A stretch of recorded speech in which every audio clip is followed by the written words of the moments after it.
Hola, recibe una cálida bienvenida a este viaje hacia las entrañas de la consciencia humana que no te dejará indiferente. Venga, vamos allá.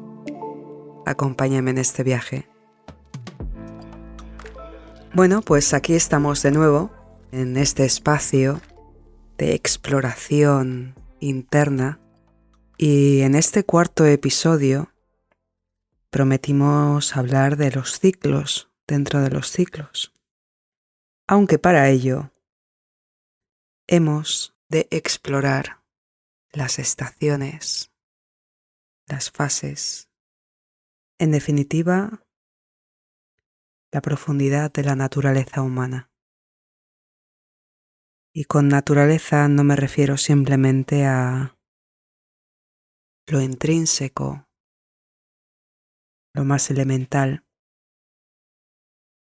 sino que me refiero a esa parte que normalmente tenemos abandonada, que es la espectacularidad de nuestros cuerpos y todas sus funciones, y cómo se asimilan a los ciclos naturales y cómo durante nuestras vidas estos ciclos están siempre presentes, aunque no pensemos mucho en ello. No fue hasta que me di cuenta que mi vida no podía continuar a un ritmo frenético, allá por el 2008, elaborando un poco acerca de mi historia personal. Dejé un trabajo como alta ejecutiva en una compañía multinacional con la que tenía la oportunidad de viajar por el mundo. Lo que más me gustaba de ese trabajo, poder conocer otras culturas. Y no es hasta que ese ritmo frenético al que estaba expuesta y al que yo me autoempujaba porque quería ser parte de esa carrera de ratas, como se dice en inglés, de rat race, you know. En la carrera de ratas no importa si ganas porque al final sigues siendo una rata. Eso es lo que dicen. Y yo quería ser la rata ganadora, básicamente. Quería demostrar que era valiosa de alguna manera y sacrifiqué mi salud, no solo física, sino emocional y mental, por un trabajo que no tardó en buscar un repuesto cuando decidí irme, por muy imprescindible que yo me creyera. Y viniendo yo de una familia de labradores y pastores, esto se veía como un gran éxito, haber alcanzado una vida que no era sacrificada, entre comillas, de levantarme a diario para cuidar de los animales o de la cosecha. Y esto acerca de perspectiva, esto de ser una señorita y no ser una ignorante labradora o campesina. Cuando por fin retomé mi camino y me certifiqué, después de muchos años, quiero decir, o sea, esto fue después de muchos años de introspección que me costó llegar hasta la realización que era la conexión con la naturaleza, la que me devolvería mi salud a todos los niveles. Logré certificarme como permacultora y tras unos viajes de exploración con diversas tribus de Asia, en Taiwán, en Indonesia, también conocí a mensajeros de una tribu de Papúa Nueva Guinea. Me di cuenta cómo la humanidad, con la prisa de avanzar tecnológicamente y huir de la naturaleza de la muerte, de alguna manera se nos había olvidado la esencia de la humanidad detrás. Y es que cuando no entendemos de ciclos, cuando se nos da un tiempo lineal como es el calendario gregoriano por el que la mayoría de las tribus de este mundo, que también son hermanos nuestros, son seres humanos como nosotros, y creo que se nos suele olvidar Solemos verlos como algo aparte, algo extraño, y ahora sí que se ha despertado más curiosidad por cómo vive la gente cuando está en contacto con los ciclos naturales. No hay otro misterio más que ese. En cambio, como comentaba acerca de los tiempos lineales en los que vivimos, que es un año tras otro año, sin tener en cuenta ni los ciclos lunares, ni las estaciones, simplemente hace más calor, hace más frío, cambia la hora para ahorrar energía, entre comillas. Nuestros cuerpos, que son parte de la naturaleza, por mucho que no queramos mirarlo, sufren. Nuestra salud sufre, nuestros biorritmos sufren y al final generamos enfermedades, generamos desequilibrios. Y es una de las misiones que me he puesto personalmente en recordar e investigar y humildemente transmitir lo que he aprendido de la generosidad de estas tribus que me abrieron las puertas de sus casas y de sus vidas y de sus costumbres, y espero estar a la altura de esta gente magnífica que me enseñó tanto. Y es que yo, nieta, bisnieta, tataranieta de labradores y pastores, de gente íntimamente relacionada con la tierra, vi que de alguna manera había echado piedras sobre mi propio tejado. Es una expresión que significa que me había traicionado al intentar llevar una vida de éxito, ese éxito que venden en películas, en historias, y que no es más que una desconexión con nuestra naturaleza. Es impresionante lo que puede hacer la tecnología. Hace simplemente 100, 200 años, si hubiéramos dicho o hubiéramos vaticinado de alguna manera, envisionado el tipo de mundo en el que vivíamos hoy, en el que, por ejemplo, usted me está escuchando ahora mismo desde un dispositivo que se conecta por el aire a una nube que baja datos por el aire y que gracias a ello ahora mismo, después de días, meses o quizás años, quién sabe, de haber grabado este audio, me puede escuchar.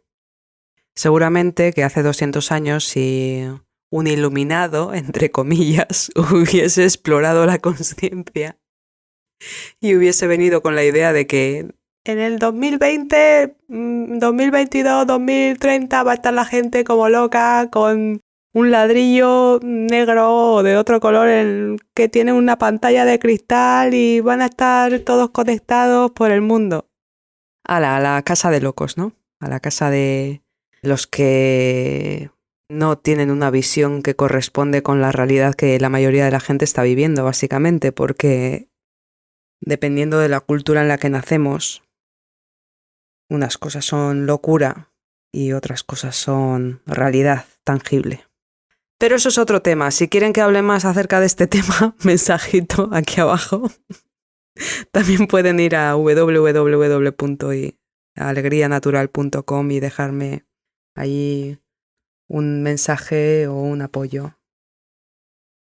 Así que, ¿cómo recuperar estos ciclos y cuál es la importancia de la recuperación de estos ciclos en cuanto a la práctica de meditación, mindfulness, etc.?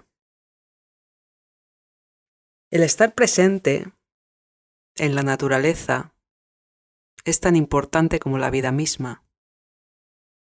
Y por mucho que se nos haya dicho que la gente campesina, vivir en el campo o ser labrador, ser pastor, ser agricultor, la agricultura es de clase baja, clase trabajadora, lo cierto es que la mayoría, si no diría todos, los que trabajan en este tipo de ámbito se merecen un doctorado honoris causa, no solo por alimentarnos a todos, por la vagancia que nos ha llevado a simplemente ir al supermercado y sin pensarlo tomar de las baldas lo que nos hace falta sin de verdad recapacitar y reflexionar acerca de cuánto trabajo cada paquetito ha significado en manos que quizás no son tan suaves, porque aunque se den crema tienen que estar siempre debajo del agua, debajo de la tierra.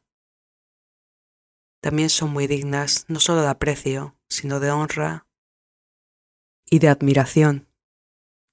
No fue, como decía, hasta que me certifiqué como permacultora que me di cuenta de toda la sabiduría necesaria para plantar boniatos, por ejemplo. Elegir bien el terreno, la orientación, cómo hacer los riegos, qué estación plantar. Y me dirán ustedes, ¿y qué relevancia tiene esto con mi vida? Pues toda, porque la vida es un ciclo. No es una línea, no es un calendario gregoriano, no son he vivido hasta X años. Son ciclos, he vivido diferentes ciclos, he vivido el ciclo de mi niñez y esa niña ya no existe. Requiem por esos niños cuyos sueños no son escuchados. Viví el ciclo de la adolescencia. Requiem por todos esos adolescentes que no supieron superar la época de los granitos, de las caras salpicadas por volcanes erupcionando hormonales. Bueno, si han pasado por ello, seguramente ya lo sepan, no me voy a enredar más. Desenrédame esta pita, como diría Isabela. Isabela, un saludo, corazón, que seguro me estás escuchando, lo sé. Bueno, seguimos con el tema. Entonces, hemos cerrado también el ciclo de la juventud, o no, lo estamos cerrando, o estamos en medio de él. Y luego cerraremos el ciclo de la madurez, cerraremos el ciclo de la vejez y nos encontraremos con el ciclo de la transformación de nuestro cuerpo que volverá a la tierra.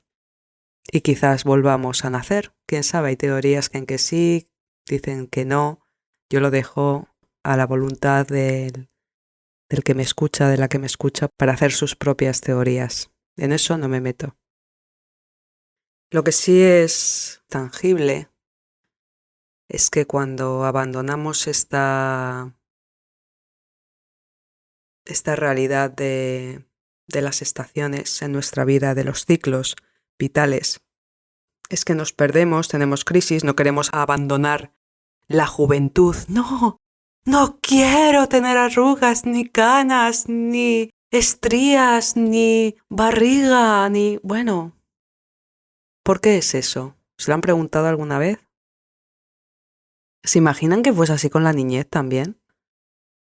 No sé si ustedes recordarán cómo era la vida de niños. Yo estaba deseando ser adulta para hacer lo que yo quisiera. Se me hizo eterna la niñez. La adolescencia estaba deseando salir de ella. La juventud estaba totalmente perdida. Y ahora en la madurez me siento en paz. Es el otoño de la vida. Vamos de la primavera al verano, al otoño y luego llegar al invierno. Y en el invierno es bonito tener un buen almacén de cosecha y un buen fuego. El almacén de cosecha se hace con lo que hemos sembrado en esta vida y el buen fuego se hace con el cariño que hemos cultivado hacia nosotros mismos y hacia los demás. Ahora mismo en las sociedades occidentales, después de ver el contraste con las sociedades indígenas que visité, vivimos en islotes, por edades. Los niños y los ancianos se ven como algo ajeno a la realidad de los adultos, que son los que dirigen el mundo, entre comillas, cuando en las tribus normalmente los ancianos son los que me pasan más tiempo con los niños, mientras los adultos son los que trabajan y se encargan de cuidar a los ancianos y a los niños. no persiguen quimeras de autobombo, de acumulación, de estatus social. Y es una realidad muy diferente vivir una vida que está íntimamente relacionada con la naturaleza. Es una experiencia realmente abrumadora, por un lado, y por otro lado, espectacular, porque nos recuerda no solo la magia de la vida, sino que además nos hace conectarnos con nuestros propios ciclos vitales, que tan importantes son. Y aquí me dirigiré especialmente a las mujeres.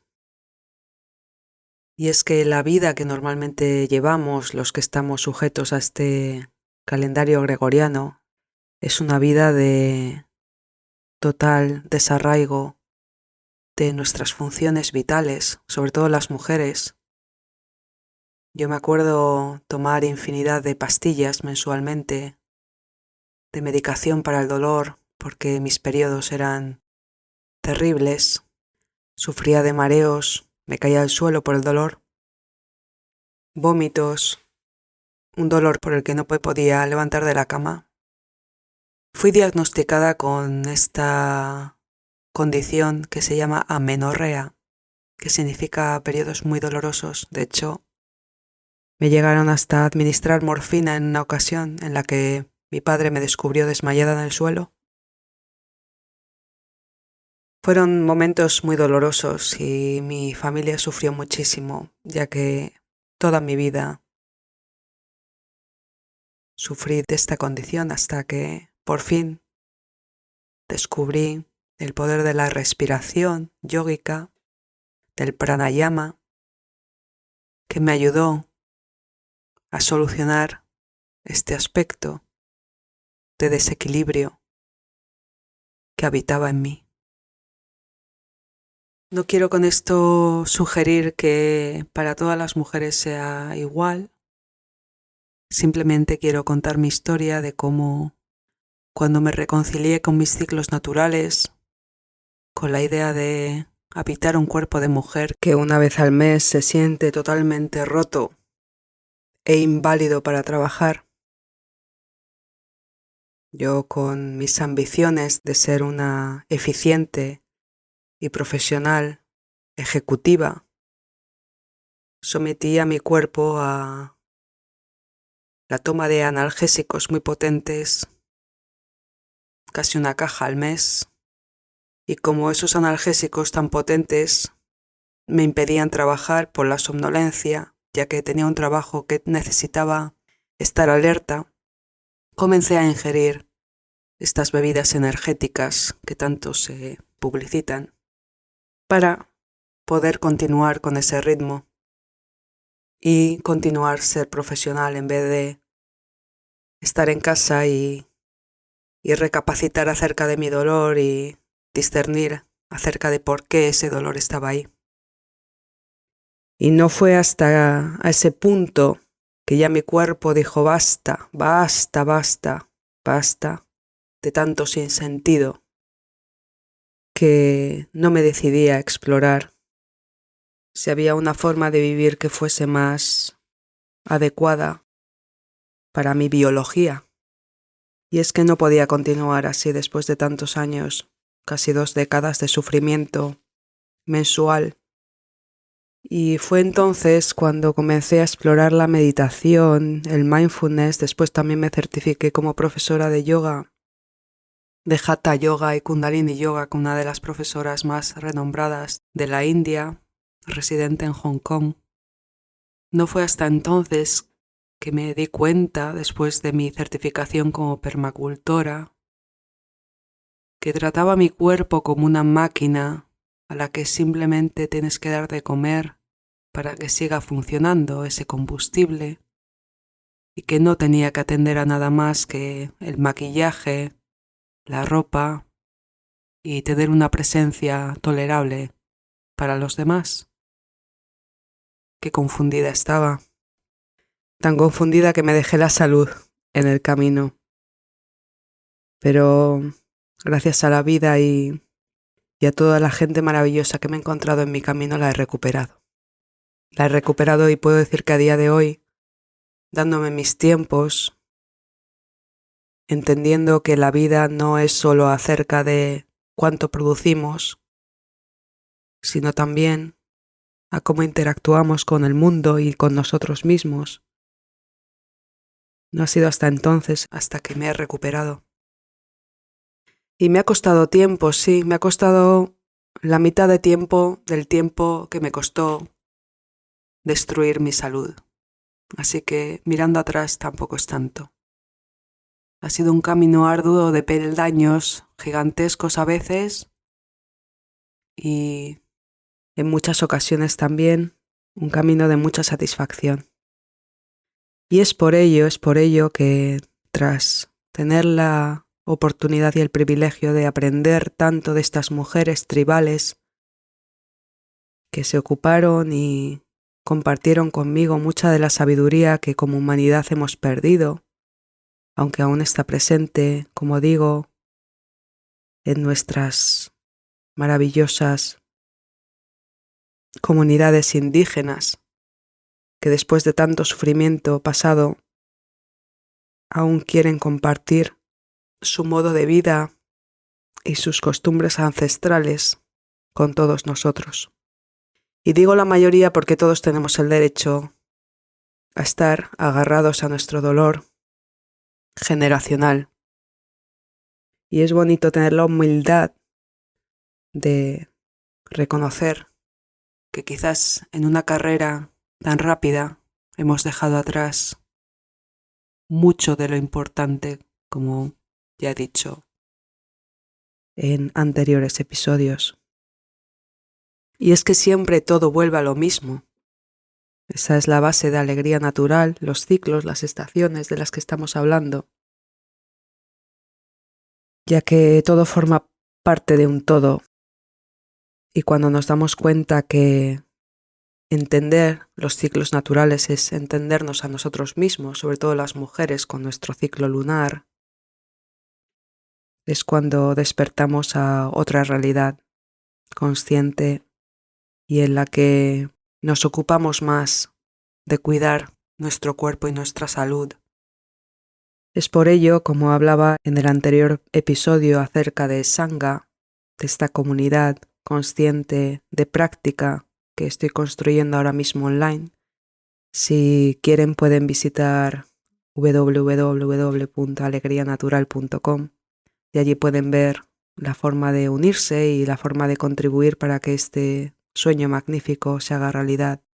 Ya que aquí, en este espacio público, no puedo compartir mucho de lo que se me enseñó, porque seguramente se me censuraría por hablar de diferentes temas o se me restringiría el podcast, que son parte de la creatividad humana y están alineados con lo que es la parte creativa femenina, creativa en todos los aspectos. No quiero decir cierta palabra porque quizás si pongo esa palabra automáticamente este podcast ya esté restringido y no quiero que esté restringido, pero bueno, a buen entendedor pocas palabras bastan, así que si aún no se ha enterado de lo que yo quiero decir, por favor deje un mensajito abajo y yo le contesto. ¿De acuerdo? En definitiva, la rosa de la mujer, la fuerza creativa y sus ciclos naturales, ¿de acuerdo? Que ciclos naturales no es porque una deje de tener el ciclo alrededor de la luna que está exenta de ello, al contrario. Pero bueno, este tema ya lo tocaré en los grupos de nuestra comunidad Sangha para mujeres.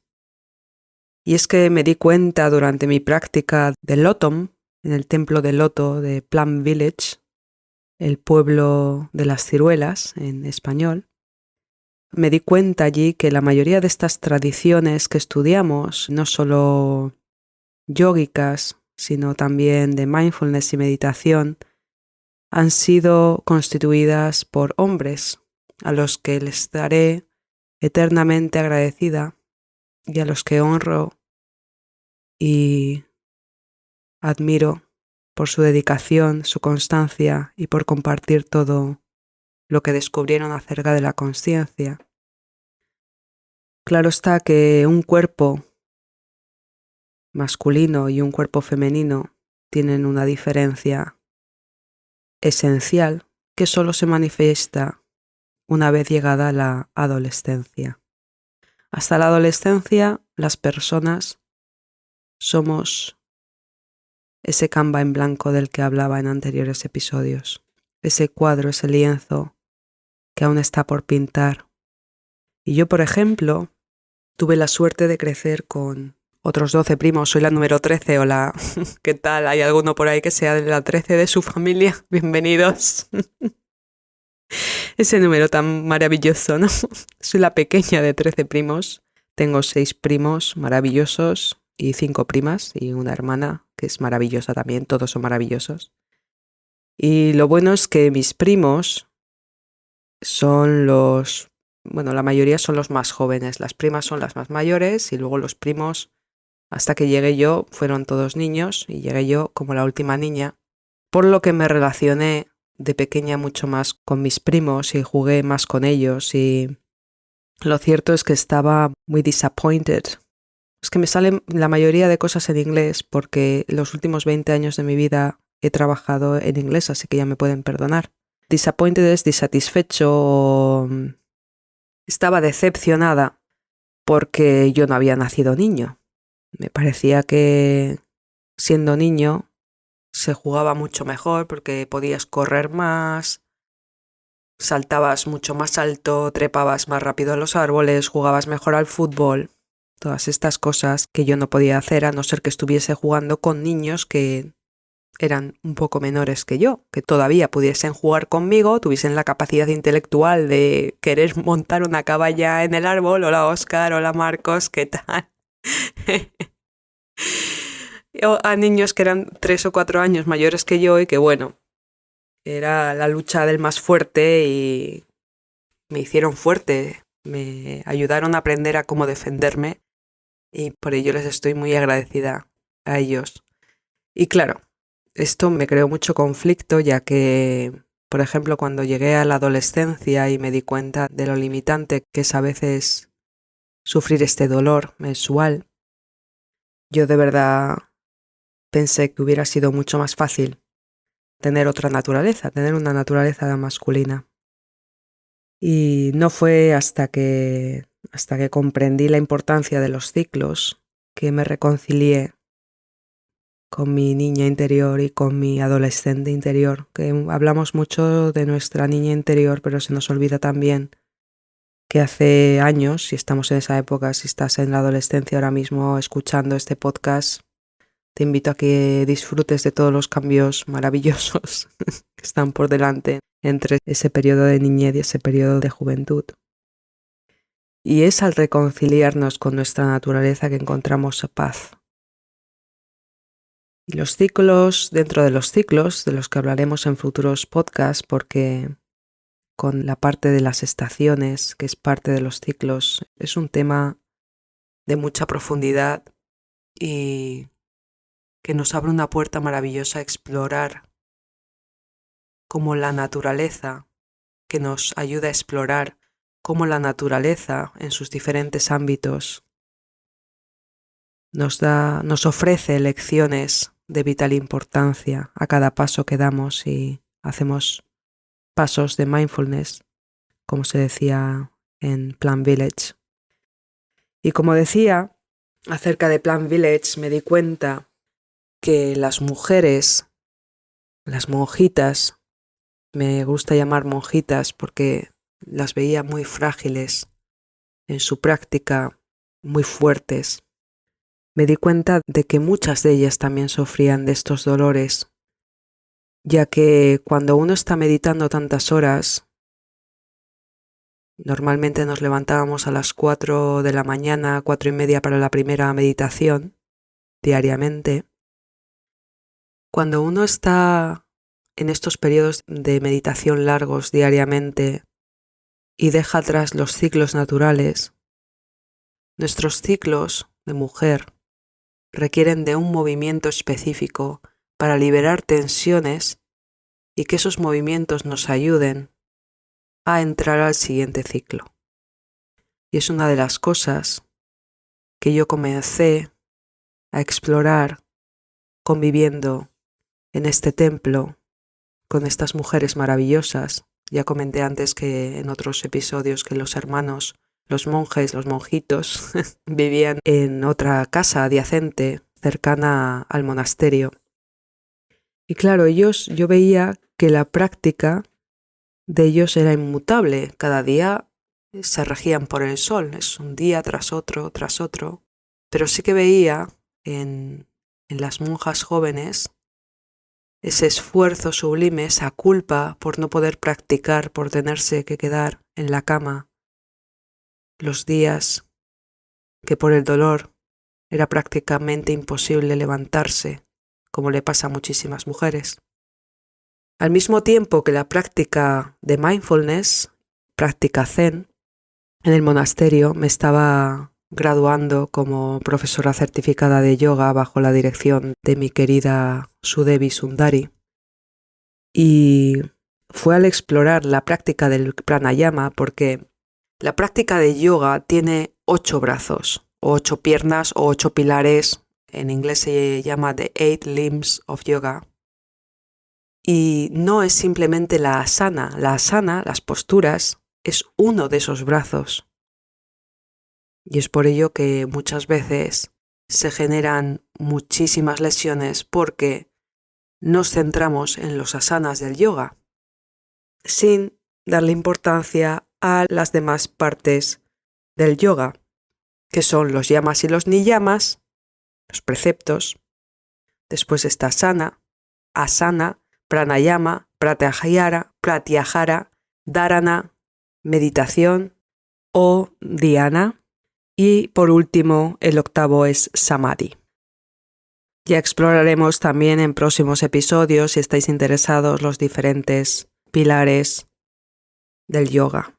Por favor, comentarios, si así lo queréis, ¿de acuerdo? De todas formas, en la comunidad sí que vamos a explorar todo esto. Pero claro, tras mis interacciones con las tribus, las personas que vivían de una forma conectadas con la naturaleza, me refiero a mujeres que sabían la importancia de reconocer estos ciclos dentro de nosotros, como son afuera, como es dentro es afuera, uno de los principios herméticos. Fue al reconocer esto que me di cuenta que la práctica de yoga también ha tenido una influencia muy potente masculina. Y al tener una práctica muy seria de yoga, de meditación y de mindfulness, comencé a comprender las necesidades que el cuerpo femenino tiene. Y no es que en el yoga no se hable, por ejemplo, de las diferentes asanas y las diferentes prácticas que hay que observar cuando, por ejemplo, una está en lunación. A lo que me refiero es que no se profundiza la experiencia de conciencia femenina a partir de todas estas prácticas. No hay literatura de mujeres yoginis. No la he encontrado que no se enfoque en el puro asana, las prácticas de las posturas que, como comentaba antes, si no tenemos una base con, por ejemplo, los yamas y los niyamas, que al fin y al cabo los yamas y los niyamas están íntimamente relacionados con el mindfulness, porque se establecen como un código ético que un yogi debe seguir de acuerdo a Patanjali, que es uno de los yogis referentes. Por ejemplo, mi maestra, mi mentora de yoga, nos hizo estudiar profundamente.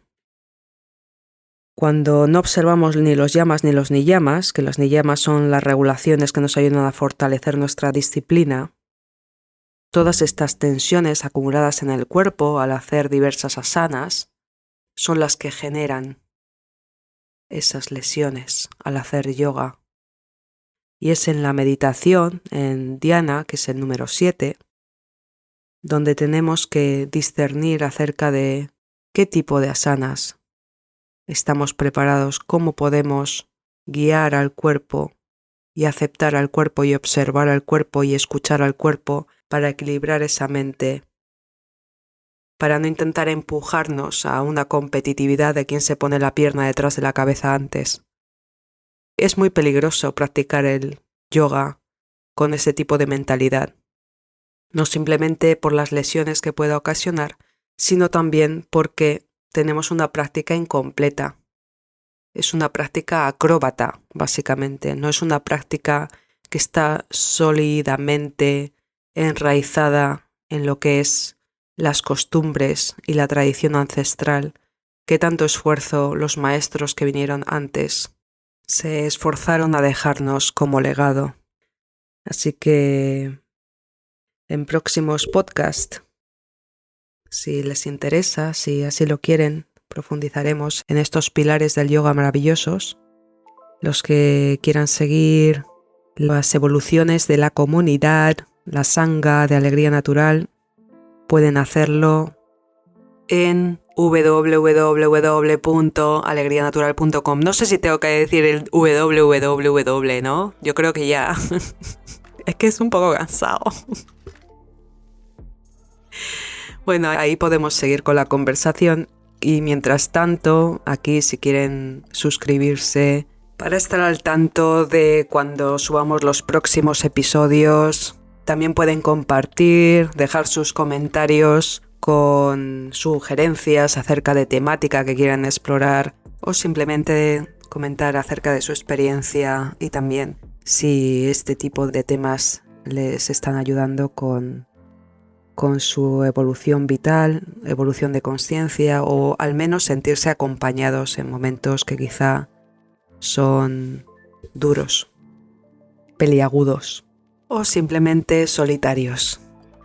Hasta aquí es el tema de hoy y les espero en el siguiente episodio en el que hablaremos de la práctica de la isla interior. No me voy sin antes animarles como siempre a practicar pasito a pasito, con paciencia, fuerza y fe. Muchas gracias de nuevo por acompañarme hoy.